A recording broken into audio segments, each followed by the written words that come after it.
As I reached home with my newborn baby, my mother-in-law shouted, "Good, you're back, now go wash the dishes." I could see my sister-in-law getting ready while smoking as she said, "Could you make sure to clean my room too?" I looked at my husband and he said, "You heard my mother, now get to work." I stayed silent, went into my room, and made one phone call that left all of them pale. The automatic doors of the hospital slid shut behind me as I stepped into the warm afternoon sun, cradling my 3-day-old daughter Lily in my arms. After 48 hours of labor followed by an emergency C-section, every step sent sharp pains through my abdomen, but I was finally going home. My husband Aaron walked beside me, carrying the small pink duffel bag that contained the few belongings we'd brought to the hospital. "Ready to go home, sweetheart?" he asked, though his attention seemed focused on his phone rather than on Lily or me. I nodded, too exhausted to speak. The past 3 days had been a blur of contractions, medical procedures, sleepless nights, and the overwhelming joy of holding my daughter for the first time. All I wanted was to collapse into my own bed and begin the journey of being a new mother in the comfort of our home. The drive back to Aaron's family house, where we'd been living for the past 2 years to save money, took 20 minutes through familiar suburban streets. I'd grown up in this same neighborhood, though my family had moved from Arizona to this area when I was 25, and that's where I met Aaron at a local coffee shop. Aaron's family had graciously offered us the converted basement apartment when we got married, and while it wasn't ideal, it had allowed us to save for a down payment on our own place. As we pulled into the driveway of the large colonial house, I could see the curtains twitch in the front window. Aaron's mother Patricia had been waiting for our return. She'd visited us once in the hospital, staying for exactly 15 minutes before declaring the hospitals gave her the creeps and leaving with promises to help once we got home. Aaron parked the car and came around to help me out. Every movement sent sharp pains through my abdomen, and I had to grip his arm tightly and move very slowly. The incision site throbbed with each step, and I felt dizzy from the exertion of just getting from the car to the front door. Before Aaron could even reach for his keys, the door swung open. Patricia stood there in her floral housecoat, her graying hair pinned back severely, and her mouth already moving. "Well, it's about time you got back," she said, barely glancing at Lily before focusing on me. "I've been waiting all morning for you to get here. The kitchen is a disaster. Aaron's been eating takeout for 3 days and hasn't cleaned up after himself once." She paused, looking me up and down. "Though I suppose you need to rest for a day or two first. Doctor's orders and all that." I blinked, still processing her words. The fact that she mentioned rest at all seemed like a small mercy, though her tone suggested it was more of an inconvenience than concern. "Hello, Patricia. We just got home from the hospital." "Yes, I can see that," she replied impatiently. "Come on then, don't just stand there on the porch. Aaron can handle getting your things. You should probably lie down for a bit, you look terrible." Aaron said nothing as we followed his mother into the house. The familiar smell of her lavender air freshener mixed with something less pleasant, the sour smell of old food and cigarette smoke. As we passed through the living room, I could see his sister Ellen sprawled on the couch, still in her pajamas despite it being nearly 2 in the afternoon. Ellen was 32 years older than me, and had been living in her childhood bedroom rent-free for the past 5 years. She worked part-time at a local boutique but spent most of her energy on her social media presence and what she called her influencer career, though she had fewer than 3,000 followers. "Oh good, Natalie's back," Ellen said without looking up from her phone. She had a lit cigarette dangling from her lips, dropping ash carelessly onto the coffee table. "I hate to ask when you're obviously still recovering, but I'm in a real bind. I've got this important date tonight with a guy I met on Instagram, this could be the one, you know? Would it be possible for you to maybe tidy up my room in a day or two when you're feeling better? I know it's a lot to ask, but I just don't have time, and you're so much better at organizing than I am." I stood there holding my newborn daughter, feeling the stitches pull at my abdomen with each breath, and stared at both women. Even Ellen's attempt at politeness felt calculated and manipulative. Instead, Aaron set down the hospital bag and looked uncomfortable. "Look, Mom, maybe Natalie should rest for a few days first. She did just have surgery." "Oh, of course," Patricia said quickly. "I'm not heartless. But once you're back on your feet, we really do need to get caught up around here. This house has been falling apart without you." It was the phrase "without you" that hit me like a physical blow. Not without help or without extra hands, without me specifically, as if I were the designated household servant rather than a new mother who deserved care and support. I looked at my husband, the man who had promised to love and cherish me, who had held my hand during labor, who had cried when Lily was born. Even his half-hearted attempt to defend me felt hollow. In that moment, 3 years of marriage crystallized into a pattern I'd been too in love, too hopeful, too naive to see clearly. This wasn't the first time Aaron had failed to fully support me against his family's demands. It wasn't even the first time I'd been expected to clean up after Ellen, who treated the house like a hotel and me like unpaid staff. But somehow, standing there with my 3-day-old daughter while still recovering from major surgery, the reality of my situation became undeniably clear. I need to feed Lily and rest, I said quietly. Of course, dear, Patricia said with false sweetness. Take all the time you need. But once you're feeling better in a few days, we really should talk about getting back to our normal routine. Actually, I need to pump and take my medication first. The doctor said. Oh, please, Ellen interrupted, finally looking up from her phone. Women have been having babies for thousands of years without all this fuss. Our mother managed just fine with us, and she didn't spend all day resting and making excuses. I felt tears burning behind my eyes, but I refused to let them fall. Not here. Not in front of them. The dismissal of my medical needs, the minimizing of my recovery, the expectation that I should be grateful for even temporary reprieve, it all crystallized into a moment of perfect clarity. I'm going to take Lily to our room for a few minutes, I said. Fine, Patricia said. But don't think you're going to hide down there all day. Those dishes need to be done before dinner, and I'm making pot roast tonight. You'll need to peel the potatoes too.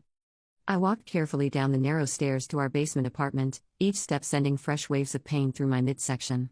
The apartment consisted of a bedroom, a tiny kitchenette, and a bathroom that Aaron had installed himself. It wasn't much, but it had been our sanctuary for 2 years. Lily began to fuss as I sat down gingerly on the bed, and I lifted my shirt to nurse her. As she latched on, I felt a familiar tug of oxytocin and love, but it was mixed with something else now, cold, hard anger that I'd never felt before. My body ached, I was exhausted, and instead of being cared for, I was being made to feel guilty for needing recovery time. I looked around our small room, taking inventory. My laptop sat on the dresser, closed but ready. My phone was in my purse. And tucked away in the bottom drawer of my nightstand was a manila folder I hoped I'd never need to open. 2 years ago, when Aaron and I first got married, my grandmother had pulled me aside at the reception. Grandma Rose was 93 years old and sharp as a tack, a woman who had survived the Depression, World War II, and raising 5 children largely on her own while my grandfather worked double shifts at the steel mill. Natalie, honey, she'd said, pressing something into my hand. I hope you never need this, but if you do, don't hesitate to use it. It was a business card for her attorney, along with a handwritten note that simply said, Trust Fund Access, Natalie only, no questions asked. I'd been confused at the time. What trust fund? My family had never been wealthy. We'd been comfortable, but certainly not rich enough to have trust funds. But Grandma Rose had winked and told me to put it somewhere safe, just in case. After she passed away 6 months later, I called the attorney out of curiosity. What I learned had shocked me to my core. My great-grandfather, Rose's father-in-law, had been a shrewd businessman in the 1940s and 50s. He'd invested heavily in what was then a small technology company that later became a Fortune 500 corporation. The family had kept quiet about the money for generations, living modestly and investing wisely. By the time it came to my generation, the trust was worth just over $4 million. The catch was that it could only be accessed by direct descendants, and only in cases of genuine need, medical emergencies, domestic violence, or other crisis situations. My grandmother had been the trustee, and before she died, she'd updated the documents to make me the sole beneficiary of my portion. I'd never told Aaron about the money. Not because I didn't trust him, but because we'd never needed it. We'd been happy in our small apartment, building our life together, saving for our future. The trust fund felt like a safety net I'd hopefully never need. But as I sat there, nursing my daughter while listening to Patricia bang pots and pans upstairs in obvious irritation at my delay, I realized that genuine need might include escaping a marriage to a man who saw me as his family's unpaid servant. Lily finished nursing and fell asleep in my arms. I laid her gently in the bassinet we'd set up next to our bed, then walked to the nightstand and pulled out the manila folder.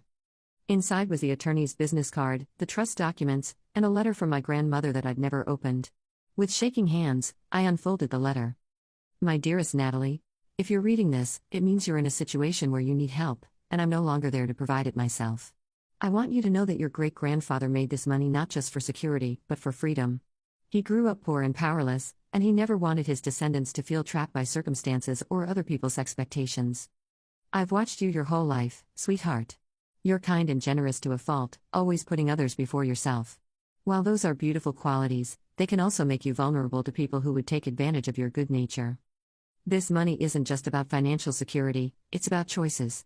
It's about being able to walk away from any situation that doesn't serve you, whether that's a job, a relationship, or anything else that makes you feel small or unvalued. Use it wisely, but don't hesitate to use it at all. Your happiness and well-being are worth more than any amount of money. All my love, Grandma Rose. P.S. I've also included information about a private investigator I've used in the past. Sometimes knowing the truth about people's character can be just as valuable as financial freedom. I stared at the letter, feeling as if my grandmother was speaking to me from beyond the grave. There was indeed a second business card paper clipped to the letter, a private investigator named David Chen. Upstairs, I could hear Patricia's voice getting louder and more agitated. "Where is that girl? Those dishes aren't going to wash themselves." I picked up my phone and dialed the attorney's number. It rang twice before a professional voice answered. "Morrison, Kelly, and Associates. This is Janet speaking." "Hi, this is Natalie Carson. I need to speak with Mr. Morrison about accessing a trust fund set up by Rose Patterson." "Of course, Mrs. Carson. Mr. Morrison has been expecting your call for quite some time. Can you hold for just a moment?" The wait felt eternal, though it was probably less than a minute. Finally, a warm male voice came on the line. "Natalie, this is Robert Morrison. I'm so sorry for your loss. Your grandmother was an extraordinary woman. How can I help you today?" I took a deep breath. "I think I need to access the trust fund." "I see. Can you tell me a bit about your current situation?" As briefly as possible, I explained my living situation, Aaron's family dynamics, and what had just happened when I arrived home from the hospital. Mr. Morrison listened without interruption. "Natalie, I want you to know that your grandmother specifically mentioned scenarios like this when we updated the trust documents. She was very concerned about ensuring you'd never be trapped in a situation where you felt powerless. Based on what you've told me, I believe accessing the funds is absolutely appropriate. How quickly can it be done?" "I can have a cashier's check ready for you within 2 hours. The initial disbursement can be up to $500,000, with additional funds available as needed. Will that be sufficient for your immediate needs?" $500,000. More money than I'd ever imagined having access to. Enough to disappear completely if I needed to. "Yes," I said. "That would be more than sufficient." "Excellent. I'll also need to give you some contact information. Your grandmother specifically requested that I connect you with a family law attorney who specializes in high-asset divorce cases, should you ever need one. And there's a private investigator who's done work for our firm, completely trustworthy and discreet. We spend another 10 minutes going over the logistics. I could pick up the check that afternoon, and Mr. Morrison would handle all the paperwork." He also gave me the contact information for the divorce attorney and confirmed David Chen's number. After I hung up, I sat in the quiet room for a few minutes, listening to Lily's soft breathing and the continued complaining from upstairs. Then I made my second phone call. David Chen answered on the first ring. "Chen Investigations. Mr. Chen, this is Natalie Carson. I got your number from Robert Morrison." "Ah yes, Rose Patterson's granddaughter. How can I help you?" "I need a complete background check on my husband and his family. I need to know if there are things they've been hiding from me." "What kind of timeline are we looking at? How quickly can you work?" "For a priority case, I can have preliminary results within 24 hours and a complete report within a week." "What's your budget?" "Money isn't a concern." "In that case, I can have 2 investigators on it starting immediately. I'll need some basic information from you, and then I'll get to work." I gave him all the details I could think of: full names, dates of birth, previous addresses, employment history, social media profiles. David took notes efficiently and promised to call me with an update by the following evening. After the call ended, I realized the house had gone quiet upstairs. Too quiet. I could hear whispered conversations, but I couldn't make out the words. I had one more call to make. The divorce attorney, Rebecca Martinez, was in court, but her assistant scheduled me for an emergency consultation the following morning. I was told to bring any financial documents I had access to, as well as documentation of the trust fund. By the time I finished making arrangements, it was nearly 4 o'clock. Lily was starting to stir, ready for another feeding. I could hear footsteps on the stairs, heavy ones that belonged to Aaron. He appeared in the doorway looking sheepish but determined. "Natalie, Mom's getting really upset about the dishes. I know you're tired, but..." "Aaron," I interrupted, "sit down. We need to talk." Something in my tone must have surprised him, because he actually sat down on the edge of the bed without arguing. "I've been thinking about what happened when we got home today," I said carefully. "About what your mother and Ellen said to me, and about your response. Look, I know they can be a little demanding, but..." "A little demanding?" I kept my voice level. "Aaron, I gave birth 3 days ago. I had major surgery. I'm supposed to be resting and bonding with our daughter, not scrubbing your sister's dirty dishes. But we live here for free," he said, sounding like he was reciting a script. "Mom has been very generous with us." "Has she? Or have we been very generous with our labor?" When was the last time you calculated how much money we've saved your family by doing all the cleaning, cooking, and maintenance around here? Aaron looked uncomfortable. That's different. Is it? When was the last time Ellen cleaned anything? When was the last time your mother did her own laundry? I've been doing everything for this household for 2 years, Aaron. Everything except paying rent. Where is this coming from, Natalie? You've never complained before. That was true, and it was my fault. I'd been so eager to be accepted by his family, so grateful for their housing, so in love with Aaron, that I'd gradually taken on more and more responsibilities without protest. I told myself it was temporary, that once we saved enough money for our own place, things would be different. But today had shown me the truth, things would never be different because Aaron didn't see anything wrong with the current arrangement. I'm complaining now, I said. I'm your wife, Aaron. The mother of your child. But you stood there and told me to get to work instead of defending me or supporting me. I just think you're being a little sensitive. Get out. What? Get out of this room. Now. Aaron stood up, looking confused and slightly angry. This is my room too. Then I'll leave. I stood up carefully, lifted Lily from her bassinet, and walked past him toward the stairs. Every step hurt, but I was fueled by something stronger than pain now. I could hear Aaron following behind me. Natalie, don't be ridiculous. Where are you going to go? I didn't answer. Instead, I walked straight through the living room, where Patricia and Ellen were now both sitting on the couch, clearly having been discussing me. There you are, Patricia said. Those dishes? I'm leaving, I announced. The room went dead silent. What do you mean, leaving? Ellen asked, lowering her phone for the first time all day. I mean I'm taking my daughter and leaving this house. Don't be dramatic, Patricia said. You can't just leave. You don't have anywhere to go. I smiled at her, the first genuine smile I'd felt all day. Actually, I do. Aaron caught up to me in the entryway. Natalie, stop. You're being irrational. You just had a baby, you can't make major decisions right now. Watch me. I opened the front door and walked outside. The fresh air felt like freedom. Natalie? Aaron called after me. You don't even have a car seat. He was right, the car seat was still in his car. But I had my phone, and I had money. Real money, for the first time in my adult life. I called an Uber, requesting a car seat for an infant. While I waited, I called the nicest hotel in town, the Grand Downtown, a place I'd never been able to afford before. I'd like to book a suite for an indefinite stay, I told the reservations clerk. Certainly. What dates are you looking at? Starting tonight, and I'm not sure when I'll be checking out. Could be a few days, could be a few weeks. Of course. We have a lovely corner suite available with a separate sitting room. Would you like me to arrange for a crib to be delivered to the room? Yes, please. And could you also arrange for some basic baby supplies to be delivered? Diapers, formula, bottles, clothes in newborn size? I'll have our concierge take care of that immediately. The Uber arrived just as I hung up the phone. The driver, a middle-aged woman named Maria, helped me get Lily secured in the car seat and asked no questions about why a woman and newborn baby were being picked up with no luggage. As we drove away, I looked back at the house and saw 3 faces pressed against the front window, watching in shock as their live-in maid drove away. The Grand Downtown was everything I'd imagined it would be: elegant marble lobby, crystal chandeliers, and staff who treated every guest like royalty. The suite was beautiful, with a separate bedroom, a living area with a city view, and a marble bathroom with a soaking tub that I was definitely going to use once I could take baths again. The baby supplies arrived within an hour, along with a beautiful wooden crib that the hotel staff assembled in the bedroom. I ordered room service, the first meal I'd eaten in days that I didn't have to cook or clean up after, and settled in to feed Lily and plan my next moves. My phone had been buzzing constantly with calls and texts from Aaron. I'd been ignoring them, but finally decided to read his messages. Where are you? This is ridiculous, Natalie. Come home.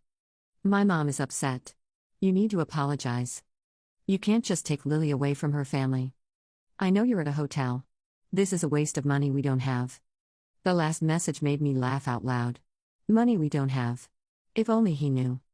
I texted back, I'm safe. Lily is safe. I need space to think. Don't contact me again until you're ready to have a real conversation about our marriage. His response was immediate, you're being crazy. People don't just leave their families because they don't want to do dishes. I turned off my phone. The next morning, I woke up in the most comfortable bed I'd ever slept in, with my daughter sleeping peacefully beside me in her hotel crib. Room service brought me coffee and fresh fruit, and I spent the morning just enjoying the quiet and the luxury of having nothing to do but take care of Lily and myself. At 10 o'clock, I had my appointment with Rebecca Martinez. She was a sharp, professional woman in her 50s who specialized in high asset divorces and had a reputation for being tough but fair. "Tell me about your situation," she said after we'd settled in her office conference room. I walked her through everything: the living situation, the family dynamics, the money I'd just learned about, and what had happened when I came home from the hospital. Rebecca took notes and asked pointed questions. "Natalie, I want to be very clear about something. What you've described isn't just an unsupportive spouse, it's a pattern of financial and emotional abuse. You've been providing unpaid domestic labor for an entire household while receiving no compensation and no respect." "But we were living there for free," I said, echoing Aaron's constant refrain. "Were you? You were providing housekeeping, cooking, laundry, and maintenance services for 4 adults. If they'd hired someone to do that work, what would it have cost them?" I'd never thought about it that way, but she was right. A live-in housekeeper would have cost thousands of dollars per month. "Moreover," Rebecca continued, "your husband has shown that he prioritizes his family of origin over his wife and child. That's a fundamental problem that goes beyond housework."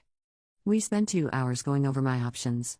Rebecca recommended that I file for divorce immediately, seeking full custody of Lily based on Aaron's failure to provide a safe and supportive environment. With a trust fund, I could easily support myself and Lily without needing alimony, which would actually strengthen my position. "I want you to understand," Rebecca said as we wrapped up, "you have all the power here.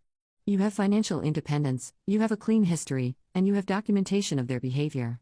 Don't let anyone convince you that you're being unreasonable." That afternoon, David Chen called with his preliminary report. "Natalie, I found some interesting things. Are you somewhere private where we can talk?" I was back in my hotel suite, with Lily napping in her crib. "Yes, go ahead." "Let's start with your husband. Aaron has been unemployed for the past 6 months, but he's been telling people he's still working at the construction company. He was actually fired for repeated no-shows and drinking on the job." I felt the bottom drop out of my stomach. "What?" "It gets worse. He's been collecting unemployment benefits, but instead of contributing to household expenses or your savings account, he's been gambling. Online poker, sports betting, casino visits. I have records of over $30,000 in losses in the past 6 months." I was speechless. "Your sister-in-law Ellen has been claiming unemployment benefits while working under the table at 3 different businesses. That's fraud. And your mother-in-law Patricia has been claiming you and Aaron as dependents on her tax returns, taking advantage of deductions for supporting adult children, even though you've been paying for groceries and utilities. How is that possible?" "Because you never see the bills. She's been pocketing the money you give her for your share of expenses and then claiming financial hardship on her taxes. It's tax fraud." I sat down heavily on the hotel room couch. My entire marriage had been built on lies. "There's more," David continued. "I found evidence that Ellen has been stealing from her part-time job, skimming cash from the register and taking merchandise. And Patricia has been running a small-scale prescription drug resale operation, selling pills she gets from multiple doctors to people in the neighborhood." "Oh my God. Natalie, this family is involved in multiple criminal activities. You getting out when you did might have saved you from becoming an accessory to federal crimes." After David's call, I sat in the quiet hotel room and cried. Not just from sadness, but from relief. Relief that I trusted my instincts. Relief that I'd found out the truth before it was too late. And relief that I had the resources to protect myself and Lily. Before Aaron called that evening, I decided to do something I'd never done before. I called my parents in Arizona. My mother answered on the second ring. "Natalie? How are you feeling, honey? How's little Lily?" "Mom, I need to tell you something." And for the first time in years, I told my parents the complete truth about my living situation. I described the constant demands, the way Aaron's family treated me, and what had happened when I came home from the hospital. There was a long silence before my father's voice came on the line. My mother had put me on speaker. "Natalie Elizabeth Carson," he said, using my full name the way he had when I was a child, "why didn't you tell us about this sooner?" "I thought I could handle it. I thought it was temporary." "Sweetheart," my mother said gently, "marriage is supposed to be a partnership. What you're describing sounds more like indentured servitude." "We raised you to be independent and strong," my father added. "Not to be anyone's unpaid servant, family or not." Hearing my parents' validation of what I'd been feeling gave me strength I didn't know I needed. They offered to fly out immediately, but I assured them I had everything under control. I told them about the trust fund, about the lawyers, about my plans. "Your grandmother would be so proud of you," my mother said through tears. "She always said you had more backbone than you knew." After we hung up, I felt lighter somehow. For 3 years, I'd been isolated from my support system, gradually convinced that my feelings were unreasonable and my expectations too high. Hearing my parents confirm that I deserved better was like having a fog lift from my brain. I spent the rest of the afternoon researching apartments online and making a list of everything I'd need to set up a proper home for Lily and myself. The hotel suite was lovely, but it wasn't a permanent solution. I wanted Lily to have a real nursery, a place where she could grow up surrounded by love and stability. I also called my old boss from the marketing firm where I'd worked before getting married. Janet had always told me I had a natural talent for client relations and strategic planning. Natalie? I was just thinking about you. How's married life treating you? Actually, that's why I'm calling. I'm getting divorced, and I'm thinking about starting my own consulting business. Would you be willing to be a reference for me? Of course. But more than that, I have 3 clients right now who are looking for exactly the kind of strategic marketing work you used to do. If you're serious about going independent, I could probably send some business your way. Janet, that would be incredible. Send me your business plan when you have it ready. And Natalie? I always thought you were undervaluing yourself at that company.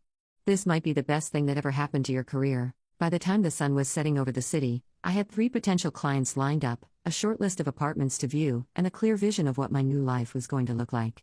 I was feeding Lily when my phone rang with Aaron's call. Natalie, thank God. Where are you? We need to talk. Yes, we do need to talk. Good. Come home and we'll work this out. I'm not coming home, Aaron. I want a divorce. There was a long pause. You can't be serious. I'm completely serious. I've already hired a lawyer. A lawyer? Natalie, we can't afford a lawyer. I can. What do you mean? We don't have any money saved. You don't have any money saved. I, on the other hand, have plenty of money. Another pause. What are you talking about? I'm talking about the inheritance I never told you about. The trust fund that's now entirely at my disposal. I could hear him breathing heavily. How much money? Enough to never have to clean your mother's house again. Enough to raise Lily without needing anything from you or your family. Enough to hire the best divorce attorney in the state. Natalie, you're making a huge mistake. We can work this out. I know Mom and Ellen can be difficult, but, Aaron, I know about the gambling. Silence. I know you lost your job 6 months ago. I know about the $30,000 you've lost betting online. I know about Ellen's unemployment fraud and your mother's tax fraud and prescription drug dealing. How could you possibly? I hired a private investigator. A very good one. You what? I hired a private investigator to find out what else you've been hiding from me. Turns out, it was a lot. I could hear voices in the background, Patricia and Ellen, asking what was happening. Natalie, you can't just. I can, and I did. You'll be served with divorce papers within the week. I'm seeking full custody of Lily, and given what I've learned about your family's criminal activities, I don't think you'll be able to contest it. Criminal activities? Natalie, you're being dramatic. Am I? Should I call the IRS about your mother's tax fraud? Or maybe the state unemployment office about Ellen's benefit fraud? Or perhaps the DEA about Patricia's prescription drug sales? The line went quiet except for frantic whispering in the background. Here's what's going to happen, I continued. You're going to leave me and Lily alone. You're not going to contact me except through lawyers. And you're going to tell your family that their free ride is over. But where will we live? Mom can't afford this house without. That's not my problem anymore. I hung up the phone and immediately called Rebecca Martinez. Rebecca, it's Natalie. I want to move forward with the divorce immediately. And I think you should know, I have evidence of criminal activity that might be relevant to the custody case. The week after I filed for divorce was a whirlwind of activity. I viewed 7 different apartments before finding the perfect one, a sunny 2-bedroom unit in a safe neighborhood with a playground across the street and excellent schools nearby. The landlord, Mrs. Chen, no relation to my private investigator, was a grandmother herself and immediately fell in love with Lily. I've been looking for the right tenant for months, she told me as we signed the lease. Someone who would really make this place a home. I can tell you're going to take good care of it. The apartment had hardwood floors, large windows that filled the rooms with natural light, and a kitchen that was actually designed for cooking rather than just reheating takeout. The second bedroom was perfect for Lily's nursery, with built-in shelves where I could display the children's books I'd been collecting since I found out I was pregnant. I hired a moving company to retrieve my belongings from Aaron's family house while they were all out. The movers reported that the house was in terrible condition, dirty dishes everywhere, overflowing trash cans, and a smell that suggested the plumbing hadn't been properly maintained in months. Without my constant cleaning, the place had deteriorated rapidly. The only things I took were what truly belonged to me, my clothes, my books, Lily's baby items, and the few pieces of furniture I'd brought to the marriage. I left behind the wedding gifts, the shared household items, and anything that would require me to have further contact with Aaron's family. Setting up my new home was therapeutic in a way I hadn't expected. Every item I unpacked, every picture I hung on the wall, every piece of furniture I arranged exactly where I wanted it, all of it represented choices I was making for myself and my daughter. No one was telling me that the couch should go against a different wall, but I was wasting money on unnecessary decorations like the cheerful yellow curtains I chose for Lily's room. My consulting business was already showing promise. Janet had indeed connected me with 3 clients, and word of mouth was bringing in additional inquiries. I specialized in helping small businesses develop their brand identity and marketing strategies, work that was both creative and analytical, using skills I'd forgotten I possessed during the years of domestic servitude. Working from home while caring for Lily was challenging, but it was a challenge I'd chosen for myself. I scheduled client calls during her nap times and worked on projects in the evenings after she went to bed. It wasn't easy, but it was mine. The financial freedom the trust fund provided meant I could be selective about the projects I took on, choosing clients whose values aligned with mine and whose businesses I genuinely wanted to help succeed. I wasn't desperate for every dollar, which paradoxically made me more valuable to the clients I did work with. 3 weeks later, I was sitting in my new apartment, a beautiful 2-bedroom place across town with a nursery for Lily and a home office for me. I decided to start my own consulting business, using the skills I'd developed in marketing before Lily was born. The divorce papers had been served, and Aaron had not contested them. According to Rebecca, he'd been too busy dealing with the criminal investigations that had been launched after I'd shared David Chen's report with the appropriate authorities. Patricia was facing charges for tax fraud and prescription drug trafficking. Ellen had been arrested for unemployment fraud and theft from her employer. And Aaron was being investigated for knowingly participating in benefit fraud.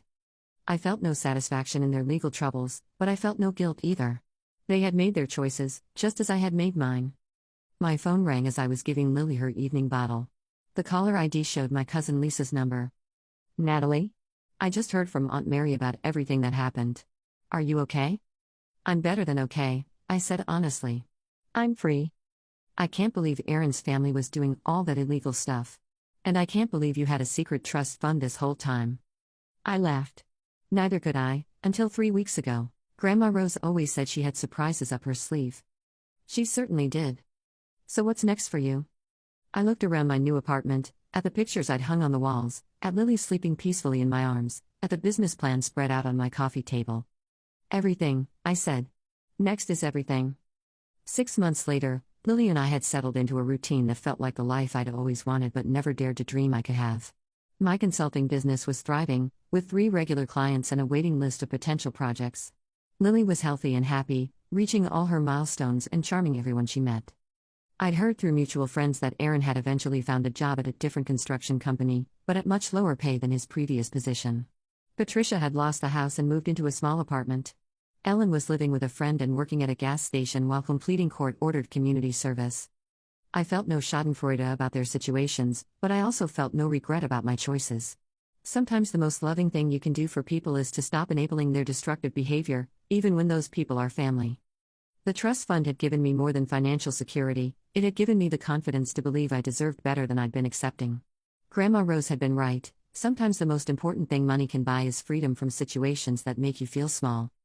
As I tucked Lily into her crib that night, I whispered the same thing I'd been telling her every evening since we'd moved into our own place: "You never have to accept less than you deserve, sweetheart. And you never have to be grateful for people treating you badly, no matter who they are or what they've given you." Lily slept peacefully, surrounded by love and security, in a home where she would never see her mother treated as anything less than the strong, capable, worthy woman she was. The phone call that had left them all pale had changed everything, not just for me, but for Lily too.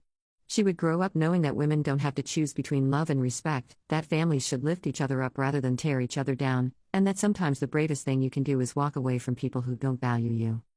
It had taken 26 years and one devastating moment of clarity, but I had finally learned that I was worth more than clean dishes and silent suffering. And that knowledge, more than any trust fund, had set me free.